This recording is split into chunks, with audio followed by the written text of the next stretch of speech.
இன்றைக்கி நம்ம கிச்சனில் என்ன பார்க்க போகிறோன்னா கேரட் பீன்ஸ் பொரியல். பந்திலெலாம் போடுவாங்க இல்லையா, கேரட்டும் பீன்ஸும் மிக்ஸ் பண்ண பொரியல். ரொம்பவே ஹெல்திங்க, நேச்சுரலான ஃபுட்டு தான்.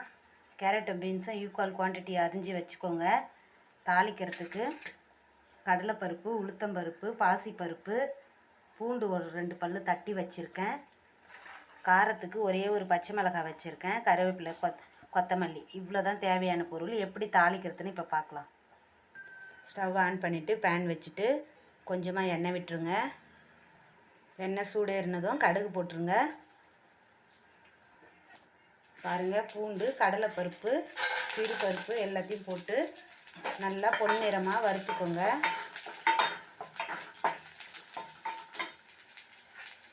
இதுலேயே ஒரு பச்சை மிளகாய், காரம் அதிகமாக இருந்தால் பாதி கூட சேர்த்துக்கோங்க. இன்னைக்கு காரம் அதிகமாக இல்லைன்றதுனால முழுசாக போட்டுருக்கேன். கருவேப்பிலை, கொத்தமல்லி சேர்த்தாச்சு. இப்போது பொன்னிறமாக ஆயிடுச்சு. இந்த அரிஞ்சு வச்ச காயை இதில் போட்டு வதக்கிடுங்க.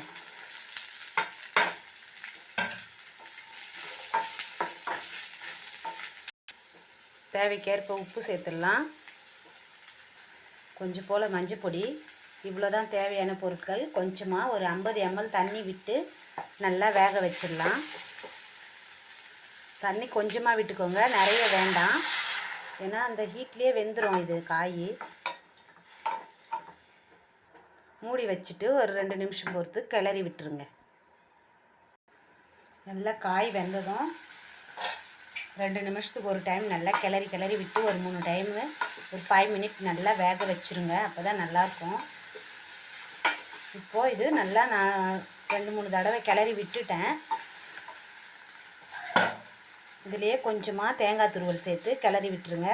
இந்த பச்சை வாடை போகிற அளவுக்கு நல்லா கிளறுங்க.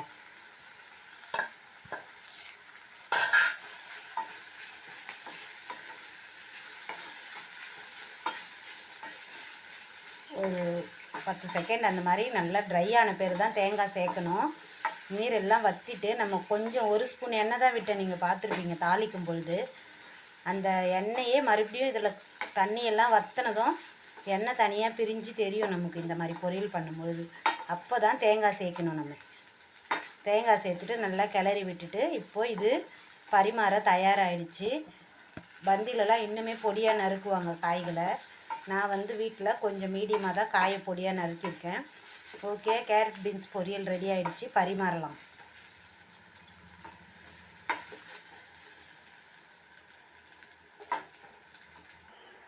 பாருங்கள் ஃப்ரெண்ட்ஸ், கேரட் பீன்ஸ் பொரியலோட இந்த மாதிரி ஒரு புதினா சாதமோ ஏதோ வச்சு ஒரு டயட் ஃபாலோ பண்ணுறவங்க ரைஸ் எவ்வளோ எடுத்துக்கிறீங்களோ அவ்வளோ பொரியல் எடுத்துக்கோங்க. வெஜிடபிளோடு சாப்பிடுங்க. நிறைய தண்ணி குடிங்க. முக்கியமாக இந்த வெயில் நாளில் நம்மளுக்கு கோடை வெப்பம் தாக்காமல் இருக்கணும்னா நம்ம நிறைய தண்ணி குடிக்கணும். இந்த மாதிரி பொரியல், ஒரு ஊறுகாய் கொஞ்சம் வச்சு சாப்பிடுங்க. ஊறுகாய் அவ்வளோ எஃபெக்ட் தான், உடம்புக்கு நல்லது கிடையாது. இருந்தாலும் சாதம் பிடிக்காதவங்களுக்காக சொல்கிறேன். ஒரு புதினா ரைஸ் கூட இந்த மாதிரி ஒரு பொரியல் பண்ணி சாப்பிட்டிங்கன்னா உடம்புக்கு அவ்வளோ நல்லது. அதுக்காக தான். தேங்க்யூ ஃபார் வாட்சிங் மை வீடியோ. எல்லோரும் இந்த மாதிரி பொரியல் ட்ரை பண்ணிவிட்டு கமெண்ட் பண்ணுங்கள் நல்லா இருந்துச்சான்னு. தேங்க்யூ.